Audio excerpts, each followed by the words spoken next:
Podcast Échec Avant, en collaboration avec Gestion Arvika Inc., McDonald's, Bull Nutrition, GMT Collection, Rénovation Calfeutrage Alcam, Deck RDP, Spark Energy Drink, Cadence Virtuelle, FDHL, All-Star Cup, Golden Break, Sliders Keepers, AAD Lab, Lave Voûte Sportive, Deck pour qui s'abreuvoit, Focus, gardien de but.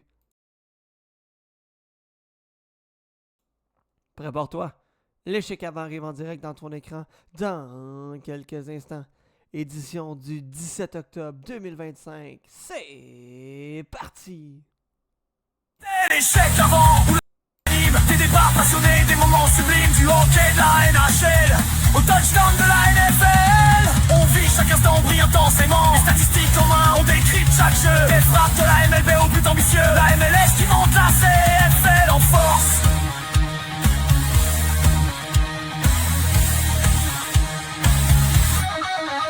Chaque discipline nourrit nos échanges, nos ressources. C'est plus qu'un micro, c'est un rendez-vous. Une équipe, une passion, un esprit fou. On plonge dans les faits, on questionne, on apprend. L'échec avant, c'est le sport différent.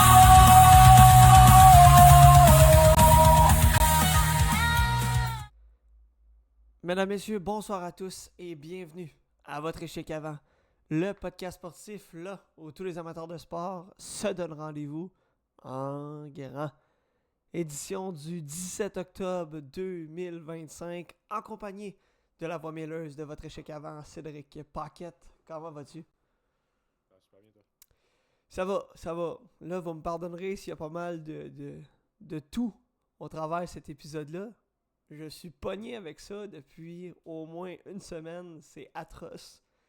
Je vais tenter de muter mon micro quand je suis capable. Mais déjà là, je le sens ici, là. Ça pogne pis ça veut sortir. Fait que ça se pourrait que je te donne la parole à plusieurs reprises durant l'épisode. C'est vrai, grosse semaine encore une fois dans la NFL lors de la semaine numéro 6. Encore une fois, des surprises. J'ai envie de dire des déceptions. On va y revenir. Je trouve que cette saison, ça commence bien. Cette saison, beaucoup de blessures. Beaucoup de blessures comparativement aux années précédentes. Je pense aux Buccaneers de Tampa Bay qui ont une liste longue comme ça. Et là, t'en ajoutes un autre au dernier match. Mbuka qui s'est blessé encore. Ben, en fait, pas encore, mais qui s'est blessé. Donc, encore une autre blessure chez les Buccaneers. Puka Nacua du côté des Rams. Donc là, il commence à en avoir pas mal. Là. J'ai hâte de voir là, qu'est-ce qui va se passer avec ces équipes-là, parce que c'est des équipes qui, normalement, sont dans les portraits éliminatoires. Là, on a des grosses blessures, donc j'ai hâte de voir la suite des choses pour ces équipes-là. Avant de revenir sur la fameuse semaine numéro 6 dans la NFL, voici, comme à l'habitude, on va vous parler des événements à venir auxquels l'échec avant participera. Donc, le 1er novembre, l'édition All-Star Cup, tournoi au complexe HBLL de Laval.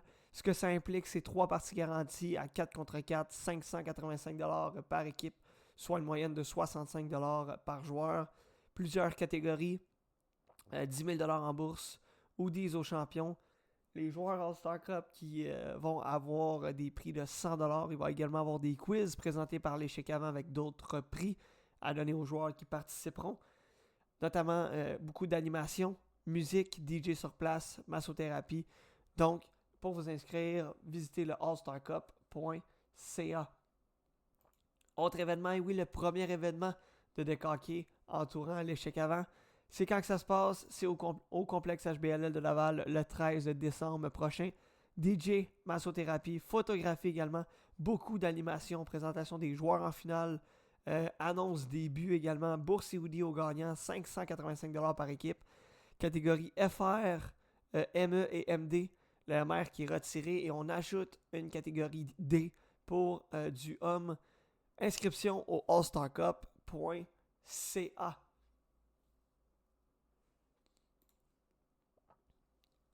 Cédric, On va revenir sur la semaine numéro 6 dans la NFL. Ensuite, on se dirige, comme à l'habitude, sur nos top 5 des meilleurs et des pires équipes dans la NFL. Ça va être le fun, cette heure-là, je le sens.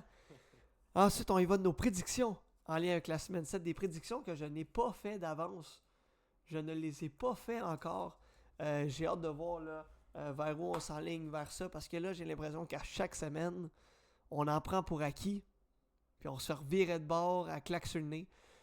Et ensuite, on termine avec le segment de 30 minutes entourant le Canadien de Montréal qui a disputé sa saison régulière. Déjà 5 matchs de jouer. Le Canadien qui est sur une séquence de 4 victoires de suite. Quel spectacle on a depuis le début de la saison.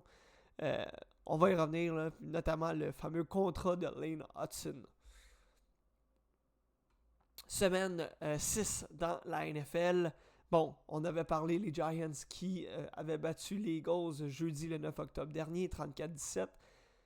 Et lors du dimanche le 12 octobre, on avait 13 parties à l'affiche.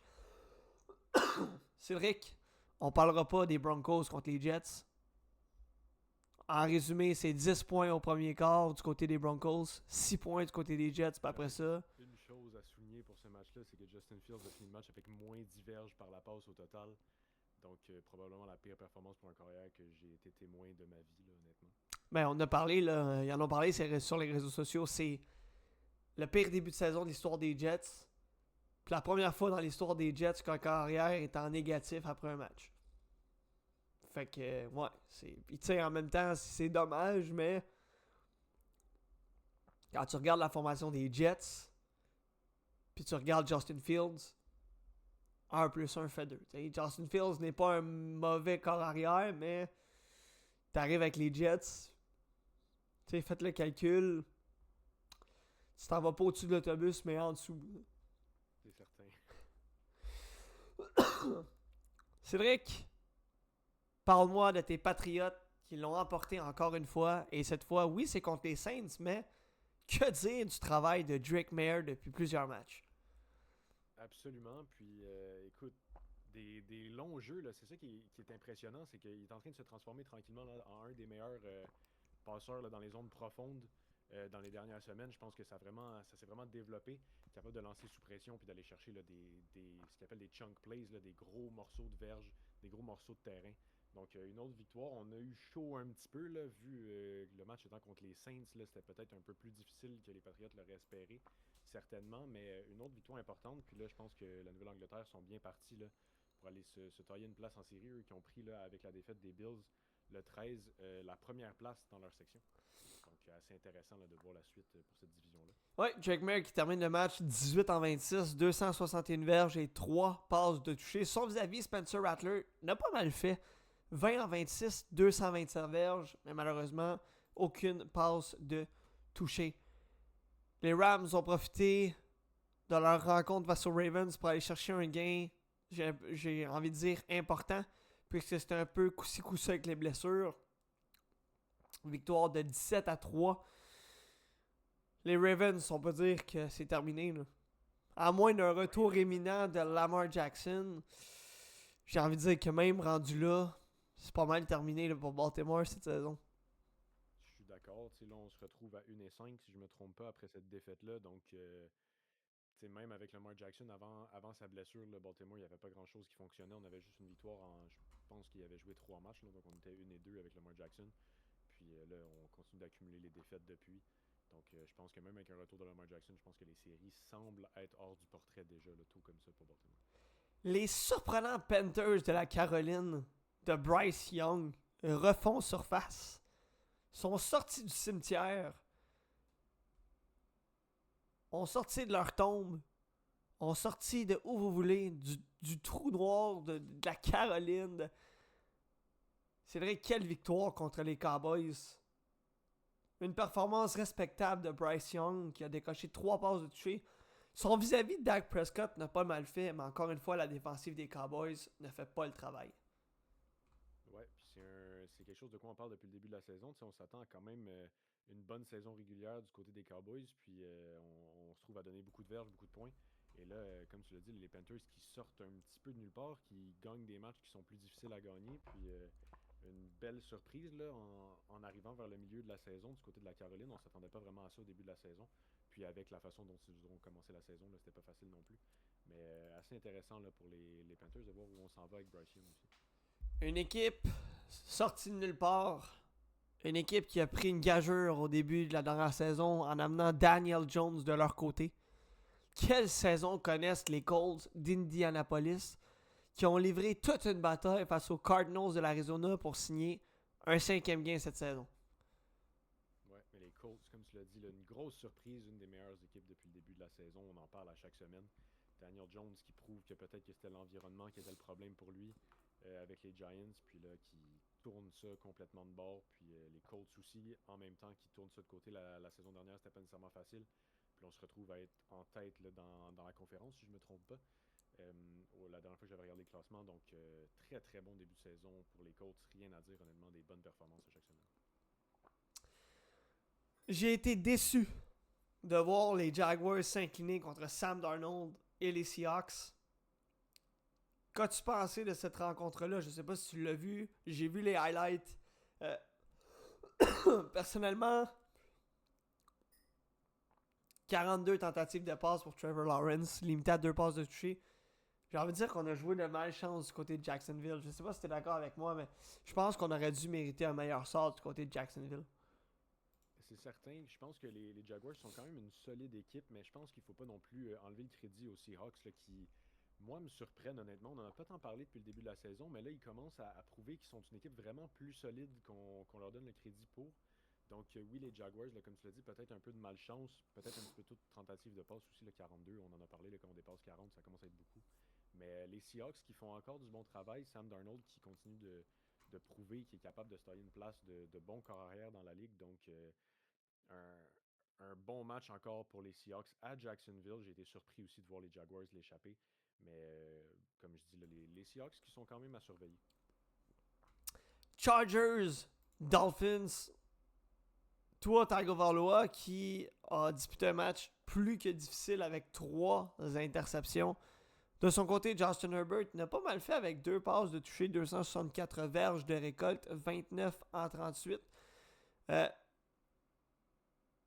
On a parlé des Ravens tantôt qui, vraisemblablement, vont être l'une des surprises à ne pas faire les éliminatoires cette saison. De l'autre côté, je suis pas prêt à dire que c'est une surprise, mais les Dolphins nous ont toujours habitués à connaître des bonnes saisons et à se retrouver en éliminatoire. Cette saison, j'ai envie de dire que c'est l'expression ne pas vendre la peau de l'ours avant de l'avoir tué. Je pense qu'elle est quand même déjà vendue là, pour les Dolphins. Oui, certainement. Là, on se retrouve à 1-5 en début de saison. Donc, moi aussi, là, je m'attendais à plus du côté des Dolphins. Eux, que tu l'as dit, là, dans les dernières saisons, quand même une équipe assez solide. Puis là, un effondrement total en début de saison. Là, juste une victoire à nos 6 premiers matchs, c'est vraiment pas assez pour aller chercher les séries. Donc, je suis bien d'accord avec toi. En plus, avec les performances qu'on donne, c'est pas comme si c'était des matchs serrés à chaque semaine qui pourraient aller d'un côté comme de l'autre. Donc, pour moi, pour les Dolphins, là, c'est pas mal terminé là, pour cette saison. Match difficile pour les Browns de Cleveland contre les Steelers, Aaron Rodgers et les Steelers qui ont profité de leur visite du match face aux Browns pour aller signer une victoire importante. Quand je dis important, c'est que quand tu affrontes une équipe comme les Browns de Cleveland, t'as pas le droit de perdre ça. T'as pas le droit. C'est un peu un match piège. C'est un peu comme quand le Canadien affronte les Sabres de Buffalo. Le Canadien, dans le passé, avait le mindset de on s'en va jouer contre les Sabres, on va les manger. Et tu finissais le match, puis on s'était fait rincer. Ben, un match contre les Browns de Cleveland, c'est un match piège. Le meilleur exemple, c'est les Packers de Green Bay il y a 2-3 semaines. On s'est fait avoir contre les Browns de Cleveland. Donc, quand tu affrontes une équipe comme ça, t'as pas le droit à l'erreur. Et les Steelers ont profité de ce match-là pour aller chercher une victoire importante. Raiders, Titans. Geno Smith a fait le travail. C'est pas une grosse performance. Cam Ward, plutôt difficile en début de match. Résultat, les Raiders qui l'emportent. Green Bay, Cincinnati. Les Packers qui retrouvaient Joe Flacco, qui avait remporté le match des Browns il y a 2-3 semaines. Et là, on a imposé notre loi du côté des Packers. C'est une bonne performance de Jordan Love dans la rencontre. N'a pas été mauvais, malgré une interception.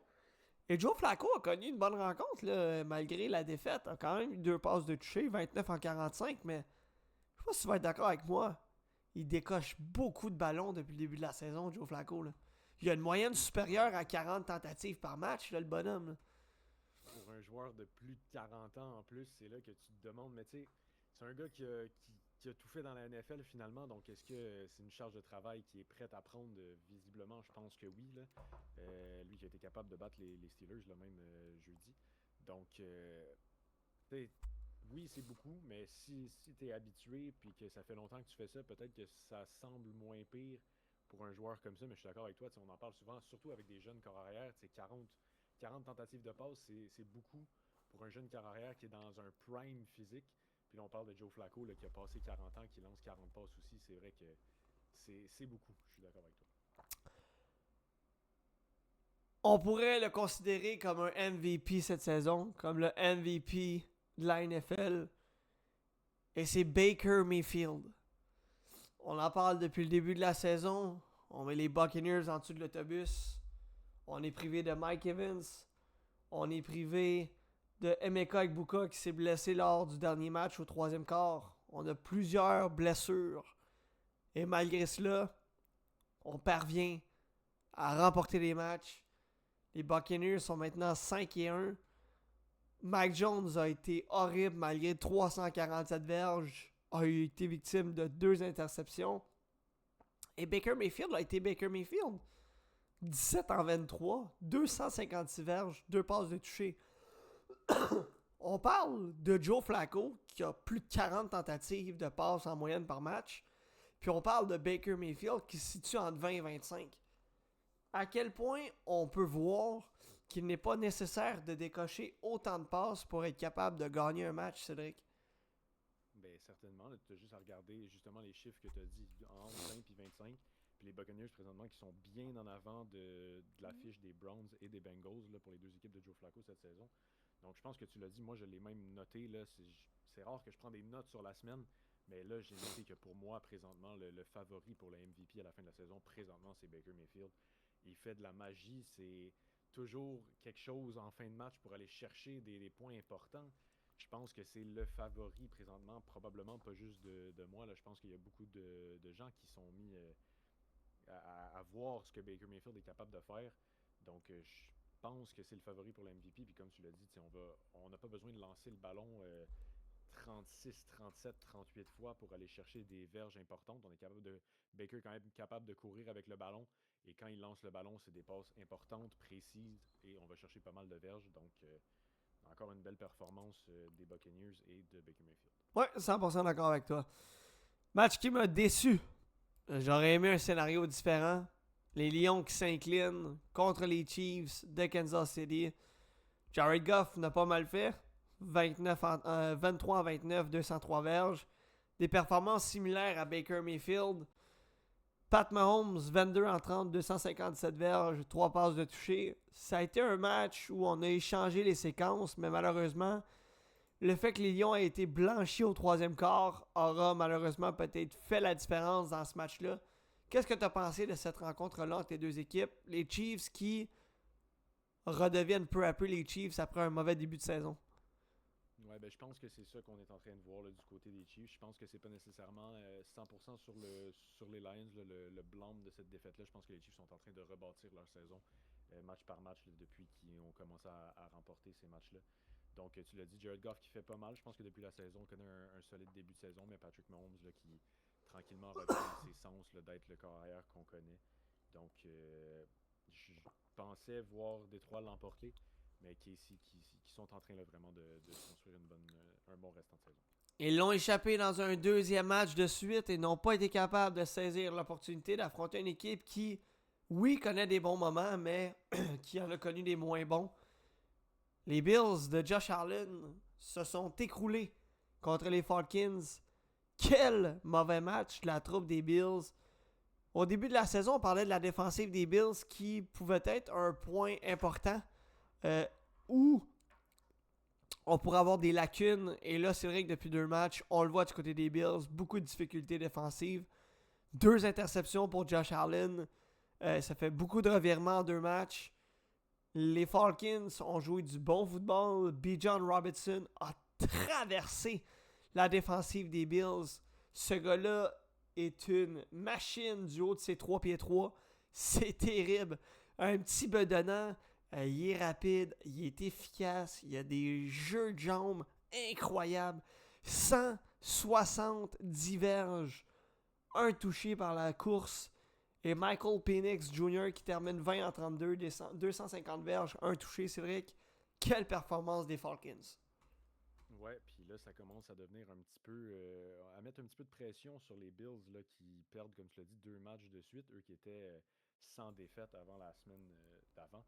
Donc, il y a les Falcons qui sont surprenants par moments, décevants par d'autres, un peu imprévisibles. Mais t'en as parlé tantôt quand on parlait du match des Browns. Là. Quand tu t'en viens affronter une équipe de plus de difficultés, des fois c'est un match piège. Peut-être que les Bills l'ont pris pour acquis et se sont fait surprendre là, par les Falcons. Match du lundi soir entre les Bears et les Commanders. Duel entre Caleb Williams et Jayden Daniels. Quel match on va avoir eu. J'ai envie de dire, bon, du début à la fin, là, jusqu'à temps que les Commanders soient capables de mettre des points au tableau. Ça s'est joué jusqu'à la toute fin, Cédric. Quelle performance des deux côtés. Jayden Daniels, c'est 3 touchés malgré 1 interception. Trop peu, trop tard à la toute fin. Les Bears se sauvent avec la victoire. Qu'est-ce que tu as pensé du football du lundi soir? Je peux pas dire que j'ai eu la chance de regarder ce match-là, malheureusement. Mais je peux dire que les Bears me surprennent quand même depuis le début de la saison. Je m'attendais à peut-être une saison plus difficile. Puis là, on commence à aller chercher des victoires importantes contre des bonnes équipes comme les Commanders. Puis un petit peu déçu peut-être des Commanders. Je m'attendais peut-être à plus. Mais les Bears, là, qui sont pas une équipe à tasser sur le côté tout de suite non plus, avec un carrière comme Caleb Williams. Allons voir maintenant les meneurs dans la NFL. Au niveau des verges par la passe, c'est Matthew Stafford qui est au premier rang avec 1684 verges. Touché par la passe, Jared Goff avec 14. Il est également au premier rang pour le pourcentage des passes complétées avec 75,9%. Verge au sol, Jonathan Taylor pour les Colts avec 603. Touché par la passe, Jonathan Taylor avec 7. Du côté des verges par la réception, Jackson Smith, Njiba du côté des Seahawks avec 696 et touché par réception George Pickens avec les Cowboys en totalise 6. À égalité au premier rang avec Amon-Ra St. Brown du côté des Lions avec 6. Cédric, top 5. J'ai de la difficulté à choisir ma 5e équipe dans des 5 meilleurs. J'ai Ouais. été entre les Seahawks, honnêtement, qui commencent à être sur une belle lancée depuis le début de la saison. Les Rams aussi, qui peut-être sont un peu plus discrets. J'ai l'impression qu'on n'en parle pas beaucoup. Et les Chargers, qui sont en train de remonter un peu. Mais j'ai décidé de m'arrêter sur les Seahawks cette semaine. Je pense qu'on n'en parle pas beaucoup depuis le début de la saison. Puis ils sont en train de prouver qu'ils sont quand même capables de battre des bonnes équipes. Puis de donner du bon football à toutes les semaines. Donc j'ai placé les Seahawks en 5e position. Là, j'ai les Bills qui ont pris une bonne débarque après une 2e défaite de suite. Cette fois-ci contre une équipe qui est moins solide selon moi en Atlanta. Donc les Bills au 4e rang. Les Lions qui ont descendu aussi suite à une défaite face à Casey. Là, bon, Casey, c'est quand même pas rien de perdre contre eux. Eux qui sont en train de tourner leur saison de bord, mais quand même une défaite les fait descendre pour moi. Et là, le top 2 qu'on ne s'attendait pas au début de la saison, j'ai les Colts 2e qui ne perdent pas. Ils ont perdu juste un match depuis le début de la saison. Je me vois mal pas les mettre dans mon top 3 au minimum, donc je les ai 2e. Et on a parlé en long et en large des Buccaneers de Baker Mayfield. Pour moi, après 6 semaines dans la NFL, c'est la meilleure équipe au football. 100% d'accord avec toi. De mon côté, c'est similaire. Buccaneers en premier. Les Colts au 2e rang. Les Lions au 3e. Les Bills 4e. Et les Chargers, pour moi, sont au 5e rang. J'ai hésité également du côté des Chargers et des Seahawks. Mais les Chargers qui reviennent peu à peu. Et je pense que c'est important de leur donner leur performance de la semaine dernière qui, pour moi, là, a fait en sorte que je les ramène dans mon fameux top 5. Pires équipes de la NFL, Cédric. 5e position des pires équipes. J'ai décidé d'intégrer les Ravens cette semaine. Il n'y a rien qui va plus du tout. Donc, j'ai J'avais les Dolphins là, de base avant la défaite des Ravens, puis là, les Dolphins qui ont quand même perdu là, contre les Chargers, qui étaient tout près de mon top 5 aussi. Donc les Dolphins sortent, les Ravens rentrent 5e. J'ai les Browns qui sont descendus 4e, là, une autre défaite. Bon, pas grand chose à dire sur les Browns. En 3e position, j'ai les Saints qui commencent à remonter vers le haut, qui vont peut-être finir par s'en sortir avec des belles performances et bon, une victoire jusqu'à date, mais une belle performance quand même contre les Patriots. 2e position, les Titans, une autre défaite contre les Raiders. C'est pas facile pour les Titans cette saison. Et bon, la pire équipe de la NFL, je pense que c'est pas tant une surprise pour personne. Les Jets qui commencent 0-5, pas grand chose à dire là-dessus. Ouais, je suis 100% d'accord avec toi. De mon côté, les Ravens de Baltimore sont au 5e rang, les Saints au 4e, les Titans au 3e, les Browns en 2e position et les Jets, alias Justin Fields, dans le négatif, au premier rang. C'est plate, c'est dommage. Mais présentement, au MetLife Stadium, il ne règne pas un sentiment de victoire. Semaine numéro 7, c'est vrai que c'est maintenant l'heure de nos prédictions. À commencer par les Rams et les Jaguars. Quelle est ta prédiction? J'en ai parlé, j'ai hésité à mettre les Rams en 5e position dans mon top 5, donc je me range du côté des Rams. Pas que j'ai pas confiance en les Jaguars, mais j'ai l'impression que les Rams sont capables d'aller chercher ce match-là cette semaine. Ouais, je suis 100% d'accord avec toi. Chicago, Nouvelle-Orléans. De mon côté, les Bears seront les gagnants. D'accord avec toi. Chicago qui commence à être sur une belle lancée, puis les Saints, c'est plus difficile depuis le début de la saison, malgré les belles performances. Chicago pour moi aussi. Les Dolphins vont visiter les Browns à Cleveland et n'ont en aucun cas le droit de perdre. Non, je suis d'accord avec toi. Je vais avec les Dolphins aussi. Je pense que ça va être un match un peu plus plate à regarder, mais les Dolphins pour moi aussi, je pense qu'on n'a pas le droit d'aller l'erreur. Mon cœur saigne à chaque fois que je les mets favoris. Il faut rendre à César ce qui va à César. Les Chiefs vont l'emporter contre les Raiders. Domicile, les Raiders, c'est pas nécessairement facile. Puis Casey là, qui sont en train de se relancer pour la saison. Donc les Chiefs pour moi aussi. Eagles, Vikings, au Minnesota. Ça peut être intéressant comme duel. Quelle est ta prédiction? Là, les Eagles n'ont pas le droit de perdre un 3e match de suite avec le début de saison qu'on a eu. Tu peux pas aller échapper un autre match au Minnesota. Ça sera pas facile au Minnesota, mais je pense que les Eagles vont finalement rebondir.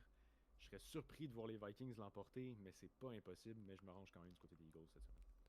Je vais être audacieux. Et je vais prendre les Vikings à domicile. Je n'ai pas confiance aux Eagles. J'ai toujours trouvé que cette équipe-là était bizarre. On est toujours par séquence. Puis on dirait que quand on passe une mauvaise séquence pendant un bout, on se réveille à la fin qu'il y a un petit wake-up call. Les Vikings vont l'emporter.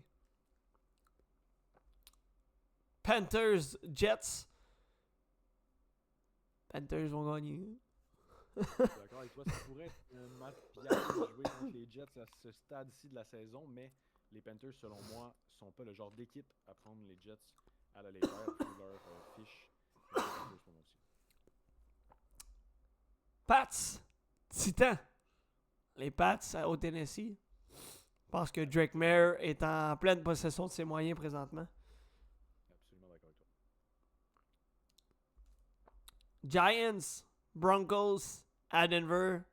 Les Broncos qui reprennent du poil de la bête. Là. On est à 2 victoires de suite. Et on va en signer une 3e contre les Giants. Tout à fait d'accord avec toi. Quoique ça a été difficile là, d'aller battre les Jets quand même, je pense que c'est un match un peu bizarre. Je pense que c'est pas le football des Broncos. Donc je pense que les Broncos vont être capables de battre les Jets là, à Denver en plus. Match intéressant entre les Colts et les Chargers à Los Angeles. Quelle est ta prédiction? Je me vois mal miser contre les Colts vu le début de saison qu'ils ont. Mais les Chargers sont quand même assez intéressants. Puis là, on va être à domicile en plus. Donc c'est vraiment, vraiment difficile à dire. Je me range du côté des Colts en me disant peut-être que c'est ma prédiction un peu audacieuse pour la semaine vu qu'on est à Los Angeles. Mais je vais avec les Colts quand même. Je suis un audacieux. Les Packers sont des audacieux. On y va du côté des Colts pour l'emporter à Los Angeles. Green Bay, Arizona, les Packers n'ont pas le droit de l'échapper contre les Cardinals et vont l'emporter sur la route. Pas de commentaire à ajouter, tout à fait d'accord avec toi. Duel qui peut être intéressant. Washington, Cowboys à Dallas. Pour moi, Jaden Daniels et les Commanders n'ont pas le droit de l'échapper face à la défensive catastrophique des Cowboys de Dallas. Je suis d'accord avec toi. J'ai l'impression que c'est peut-être un peu audacieux aussi de prendre les Commanders quand même contre Dallas à domicile, mais comme tu as dit, la défensive des Cowboys qui ne fait simplement pas le travail. Donc, je vois les Commanders l'emporter aussi à Dallas. Falcons, Niners à San Francisco. De mon côté, et j'aurais jamais pensé dire ça cette saison, je vais prendre les Falcons. Bon, moi, je me suis rangé du côté des Niners, peut-être plus conservateur sur ce choix-là. Mais je pense que c'est encore une fois, on parle de match piège pour des équipes qui ont plus de difficultés. Je pense qu'à voir comment Atlanta a été capable d'aller chercher le match contre les Bills, San Francisco vont être alertes et vont être capables de ne pas l'échapper face à cette formation-là d'Atlanta. Mon cœur saigne. Le football du lundi soir de 19h est un duel qui me fait mal au cœur. D'un côté, Baker Mayfield et les Buccaneers de Tampa Bay, puis de l'autre côté, Jared Goff et les Lions. Aïe, aïe, aïe, aïe, aïe. Buccaneers qui visitent les Lions à Détroit. Cédric, quelle est ta prédiction? Je m'étouffe tellement je suis dans mes émotions. Je pense que c'est peut-être le match le plus difficile à prédire de la semaine, j'ai envie de dire. Je suis rangé du côté des Lions vu qu'on va se retrouver à Détroit, puis que je pense qu'il faut bien qu'avec toutes ces blessures-là à Tampa Bay, on échappe un match à un certain moment donné, surtout contre une grosse équipe comme Détroit. Donc je me range du côté de Détroit, mais je pense que ça va être tout un match, puis ça va être un match qui est vraiment difficile à prédire, évidemment.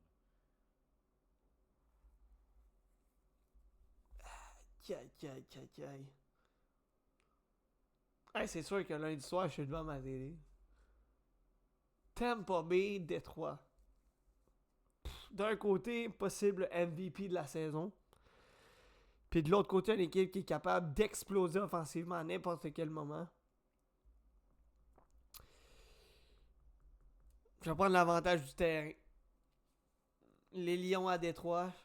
Mais je serais pas surpris honnêtement que ça peut être un match piège. Les Buccaneers pourraient l'emporter. Houston, Seattle, Seahawks, Texans, 22h. Là où il fait du bruit et là où il fait froid à Seattle. Quelle est ta prédiction? J'ai les Seahawks, comme j'ai dit, là, je les ai insérés dans mon top 5. Je pense que Houston a encore des difficultés. Puis ça va être difficile là, à Seattle, comme tu l'as dit. Je me range du côté des Seahawks de Sam Darnold. Ouais. Je vais faire pareil, Seattle. Voilà, c'est ce qui complète le segment NFL. On s'en va maintenant du côté du segment LNH. On va parler des derniers matchs du Canadien de Montréal qui ouvrait sa saison contre les Leafs de Toronto et les Wings. On avait parlé dans le dernier podcast. Et là, on a 3 matchs à discuter. Canadien Hawks, Canadien Kraken, Canadien Nashville. Cédric, à Chicago, ça a été un match qui a été bon pour le Canadien. La première période a été correcte, sans plus. En deuxième période, on a débloqué avec le premier de Caulfield en avantage numérique. Ça a été un échange de buts en fait. On a eu Caulfield, Reinzel, Bolduc, Bédard et Goulet en troisième période. Le gardien partant qui était Samuel Montembeault, qui je vais finir par mourir, qui n'a pas eu une mauvaise performance, somme toute. Puis on va reparler de Samuel Montembeault après les 3 matchs, parce que là, ça commence à jaser à Montréal. Puis je veux savoir ce que toi t'en penses. Mais au-delà de ça, le Canadien qui se sauve avec une victoire en toute fin de match. Qu'est-ce que t'as pensé globalement du match Canadien-Hawks? Ça n'a pas été nécessairement facile tout au long du match. Je pense qu'on a quand même été capable de limiter les chances des Hawks. On a laissé passer juste un but à 5 contre 5 là, pour les Hawks sur une mise en jeu, un jeu rapide en entrée de zone. Donc, mais ça n'a pas été facile. On a eu quoi, 10 ou 11 avantages numériques là, du côté du Canadien, puis on n'a pas été capable d'aller chercher ces buts-là. Ça aurait pu facilement finir 6-2 là, ce match-là. Donc, pas nécessairement super facile, mais bien de voir Caulfield là, débloquer puis compter son premier, puis On a été capable d'aller chercher un but dans les dernières secondes, ce qui semble être un thème là, des 3 matchs de la semaine dernière pour le Canadien. Donc, je vais le dire, pour les 3 matchs, les grandes équipes trouvent des façons de l'emporter. Puis c'est ça qu'on a fait à Chicago. On va chercher un but dans les dernières secondes pour aller clore le débat avant la prolongation. Donc, un match solide, sans plus, honnêtement.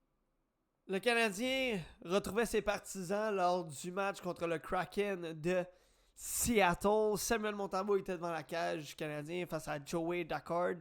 Avant de parler du match, qu'est-ce que tu as pensé de la présentation des joueurs avant le début du match? Moi, personnellement, j'ai bien aimé. Je trouve que ça a fait différent. Il y a eu un effet wow, ce qu'on n'avait pas vu depuis plusieurs saisons. Les partisans l'avaient demandé d'avoir quelque chose de wow. Puis honnêtement, ce qu'on a eu lors du match d'ouverture, pour moi, chapeau. Ouais, on a livré la marchandise de cet effet-là du côté du Canadien. J'ai beaucoup aimé là, la vidéo qu'on avait pour Ken Dryden. Je pense que c'était quand même très touchant. Puis, les chansons choisies par les joueurs, je pense que c'était une belle initiative. Puis même, dans les dernières années, on avait des narrateurs invités là, pour les vidéo packages là, de début de saison pour le Canadien. Là, c'était des phrases qu'on avait entendues la saison dernière. J'ai aimé ça aussi, là, Martin Saint-Louis, finalement, qui faisait la moitié de la narration pour ça, juste avec ce qu'il avait dit l'année passée. Donc, j'ai trouvé ça vraiment intéressant. J'ai trouvé ça vraiment cool, là, l'idée là, d'avoir les chansons d'entrée pour les joueurs. Puis, ouais, comme tu l'as dit, je pense qu'on a eu droit à un bon spectacle là, d'avant-match pour l'ouverture de la saison. Le Canadien a ouvert la marque avec le premier d'Alex Newhook sur toute un breaking pass d'Ivan Demidov à la Martin Saint-Louis. On l'a vu dans les vidéos là, de l'entraînement où Saint-Louis montre à Ivan Demidov à breaker et d'y aller d'une passe. Ça a été exactement ça qui est arrivé à Alex Newhook qui n'a pas choqué. Lui qui normalement est un habitué de manquer le net ou de tirer à côté. A inscrit son premier but de la saison. Ensuite, en deuxième période, c'est là où ça s'est un peu concrétisé. Jaden Schwartz et Gianni Neiman qui créaient l'égalité entre le but de Cole Caulfield qui était son deuxième de la saison. En troisième période, Curry Duck sur une déviation ouvert son compteur. Ensuite, le Kraken est allé de 2 buts coup sur coup. Jamie Oleksiak et Jared McCann. Et Ivan Demidov, d'une pièce de jeu flamboyante, est allé d'un lancer des revers battre Joey Daccord pour créer l'égalité. Et en prolongation, T-Cole, la légende Caulfield, termine le boulot.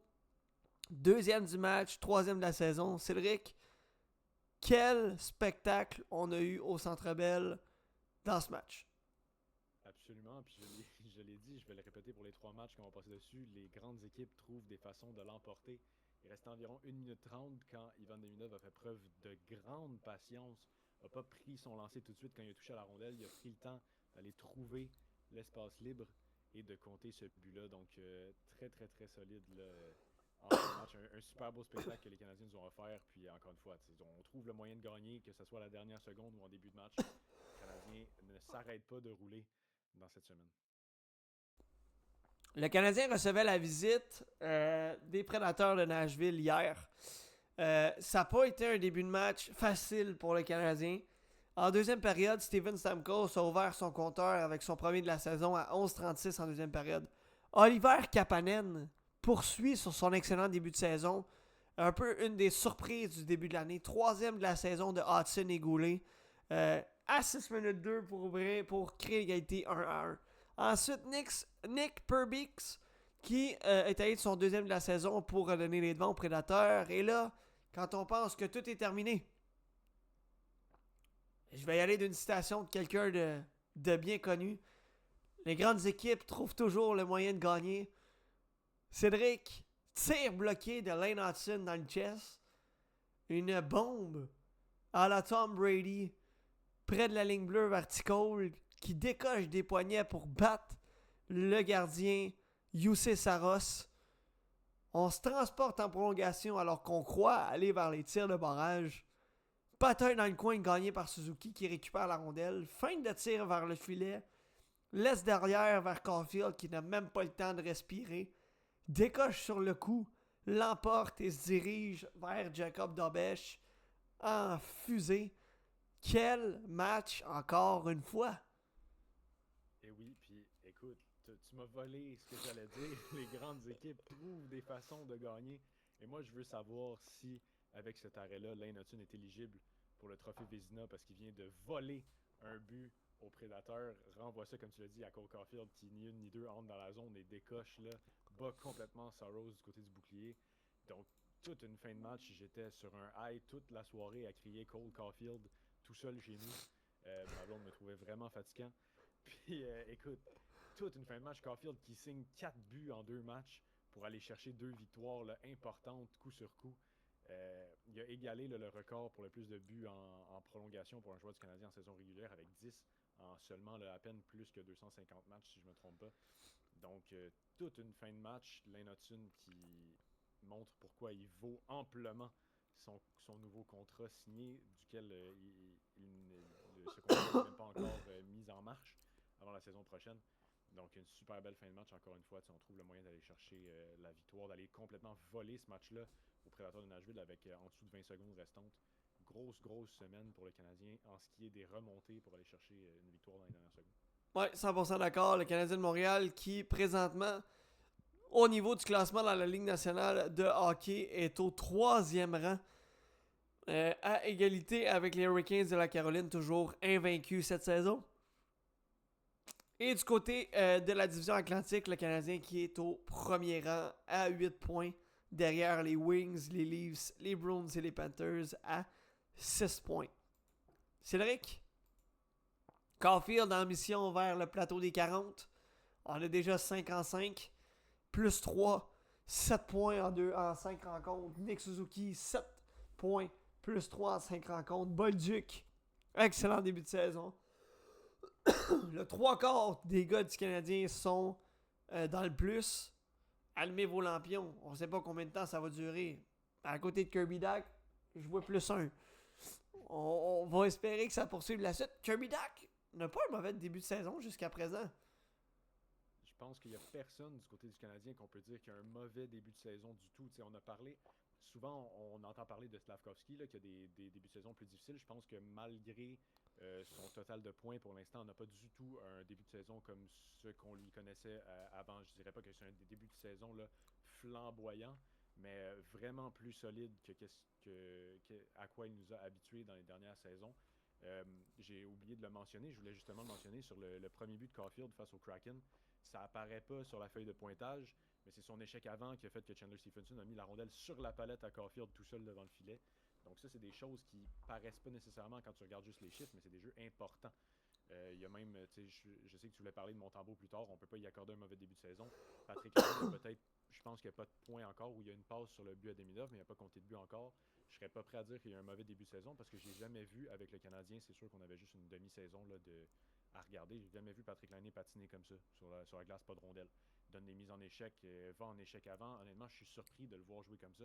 Dobson, c'est plus discret aussi, mais il est très solide défensivement. Puis Matheson, j'en ai parlé en long et en large la saison dernière, j'avais des difficultés avec sa façon de jouer. Puis on parle du jeu de Suzuki en prolongation face au Prédateur, mais c'est Matheson qui est allé porter la rondelle là et qui l'a sorti pour Suzuki sur le bord de la bande. Donc je pense qu'il n'y a pas un seul joueur à qui j'attribuerais un mauvais début de saison pour le Canadien.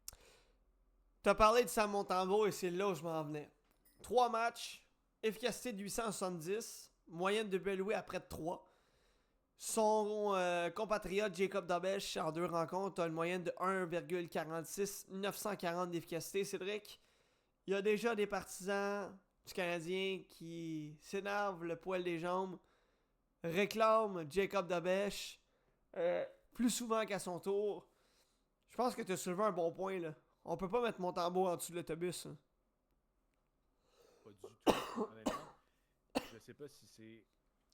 Je suis pas un expert de hockey, mais j'ai l'impression que la structure défensive du Canadien s'est refermée, peut-être resserrée, j'utiliserais comme mot. On a l'air de limiter les chances de lancer à l'extérieur de l'enclave, ce qui donne moins de lancers sur les gardiens. Ce qui fait que si tu accordes 2 buts sur 12 lancés, ben tu as un pourcentage d'arrêt qui a l'air complètement nul. Mais Montembeault va faire des arrêts importants quand même, reçoit juste moins de lancers. Tu l'as dit, il y a encore une moyenne de buts en dessous de 3. Là. C'est pas donné en bas de 3 buts par match, c'est pas mauvais, c'est juste le nombre de tirs qui remonte pas son pourcentage d'arrêt selon moi.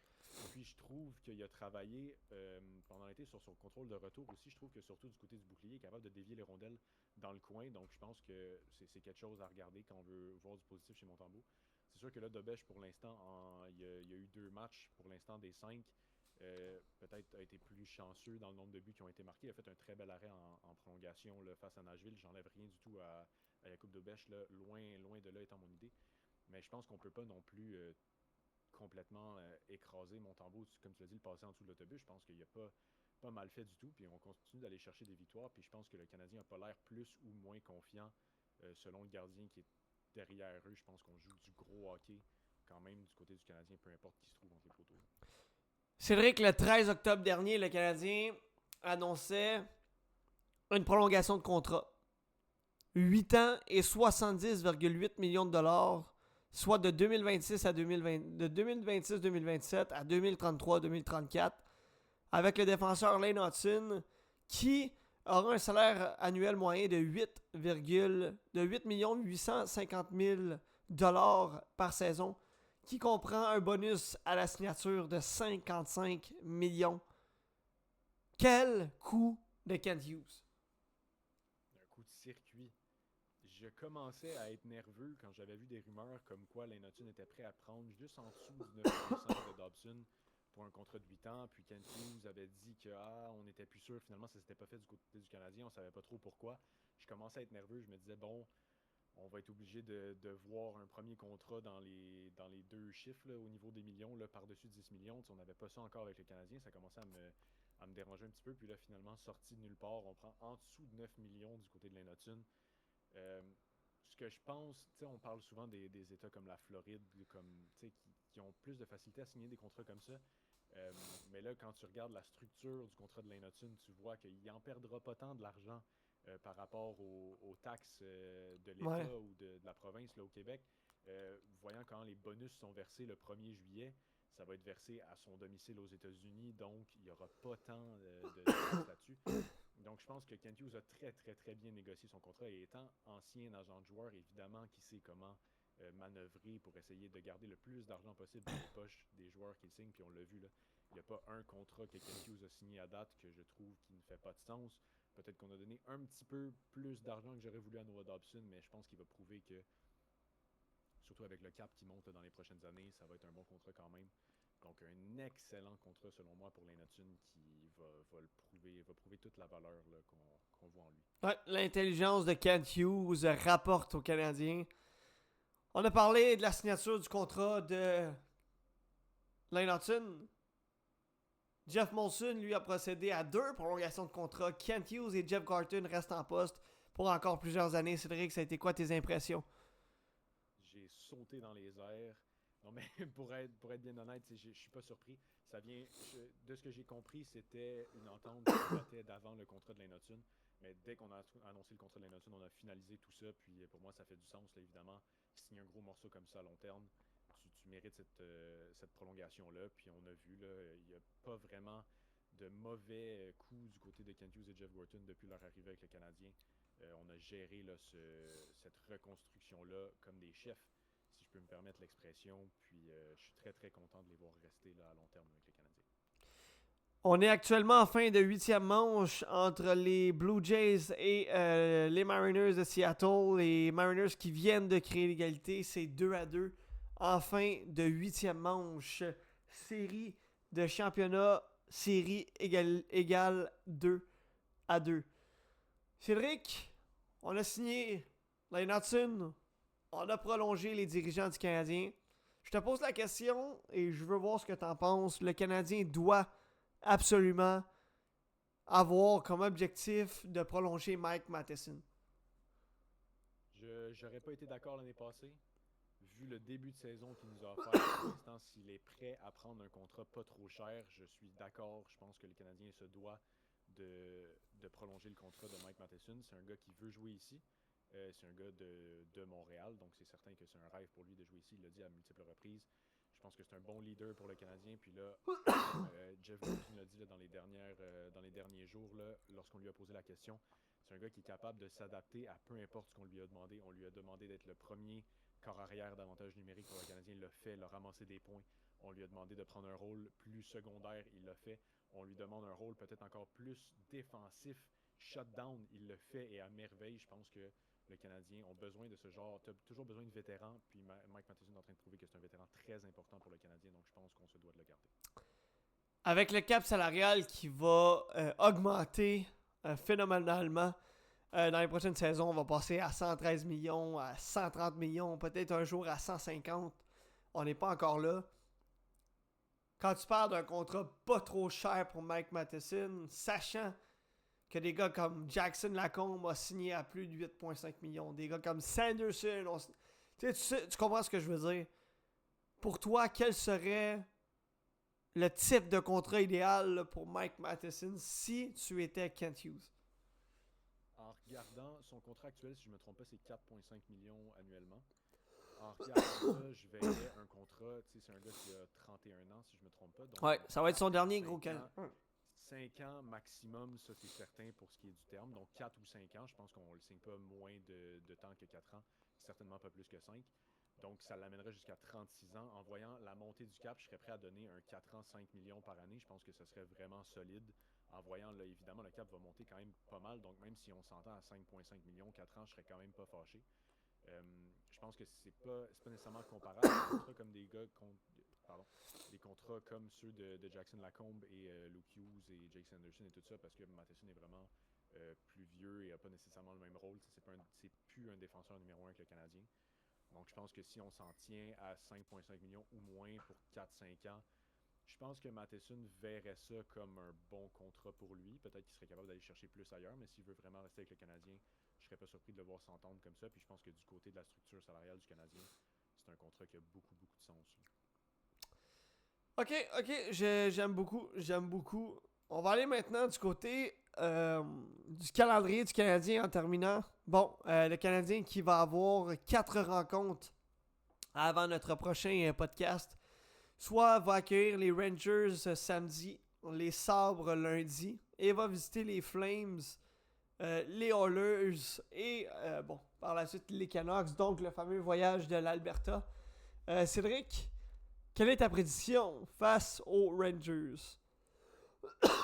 Ça va être plus difficile face aux Rangers, là, eux qui ont beaucoup de difficultés à domicile pour l'instant, mais qui explosent offensivement à l'extérieur. Je pense que la séquence de victoire du Canadien ne peut pas s'éterniser non plus. Mais le premier samedi soir à Montréal, je vois mal le Canadien l'échapper. Je pense que les Canadiens vont l'emporter. Ça va être serré, puis je pense qu'on va avoir beaucoup de buts, quelque chose comme 4-3 ou 5-4. Ça va se décider par un but, mais dans un match hautement offensif. Moi, je pense que la séquence de victoire du Canadien va s'arrêter en Alberta. Possiblement face aux Oilers ou aux Canucks. Je vois pas le Canadien l'échapper contre les Flames. Il peut avoir un match piège face au Sabres de Buffalo. J'en ai parlé tantôt. Mais le Canadien va l'emporter contre les Rangers. Pour moi, il va l'emporter contre les Sabres. Vont l'emporter contre Calgary. Vont possiblement s'incliner contre les Oilers et l'emporter. Là, de toute façon, Vancouver, on n'est pas rendu là. De ton côté, là, sur une possibilité de 8 points. Combien de Canadiens récoltera-t-il de points? Tu as parlé de match piège contre Buffalo, mais je m'arrange quand même de ton côté. Je pense qu'on n'est pas à un point dans la saison où on va l'échapper tout de suite. Là où je pense qu'on va l'échapper, et peut-être que c'est plus surprenant, moi j'ai l'impression que ça va être contre les Flames, que ça va être plus difficile, surtout si c'est Dustin Wolf qui se trouve entre les poteaux. On a eu de la difficulté face à Dustin Wolf l'année passée les Canadiens. Là, certainement qu'on a plus de pouvoir offensif, mais je pense que c'est là le match piège qui, en plus, amène un excellent gardien. Qui a des difficultés depuis le début de la saison. Je pense que ça va comme concorder avec le relancement de la saison de Dustin Wolf face aux Canadiens. Je pense que c'est ce match-là qu'on va échapper. Je serais surpris de les voir perdre 2 matchs en 2 soirs, donc je pense qu'on va l'emporter face aux Oilers. Puis là, par la suite, j'ai pas passé par-dessus les Sabres. Je pense qu'on va l'emporter rendu là, mais je pense qu'on va en perdre un des 3. Puis pour moi, ça va être des 4, excuse-moi. Pour moi, ça va être contre les Flames. Donc, on parlerait d'une récolte de possiblement 6 points sur une possibilité de 8. 20h55 minutes, mesdames, messieurs. C'est ce qui conclut notre épisode de ce soir où on a parlé 100% NFL et 100% du Canadien de Montréal. J'espère que vous avez apprécié. Cédric, merci encore d'avoir été là. Merci à toi. Ça n'aura pas été un show facile. On s'en est sorti. On va aller se prendre des sépacoles, un petit roux, on va aller se coucher. En mon nom et celui de toute l'équipe de l'échec avant, on vous souhaite une excellente fin de soirée à tous. Et on vous dit à la semaine prochaine pour une autre édition du podcast Échec avant. Allez, salut, ciao. C'est l'échec avant, où le sport s'anime. Des débats passionnés, des moments sublimes. Du hockey, de la NHL au touchdown de la NFL. On vit chaque instant, brille intensément. Les statistiques en main, on décrypte chaque jeu. Des frappes de la MLB au but ambitieux. La MLS qui monte la CFL en force.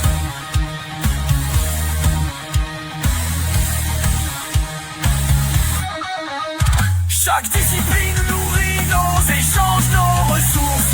C'est plus qu'un micro, c'est un rendez-vous. Une équipe, une passion, un esprit fou. On plonge dans les faits, on questionne, on apprend. L'échec avant.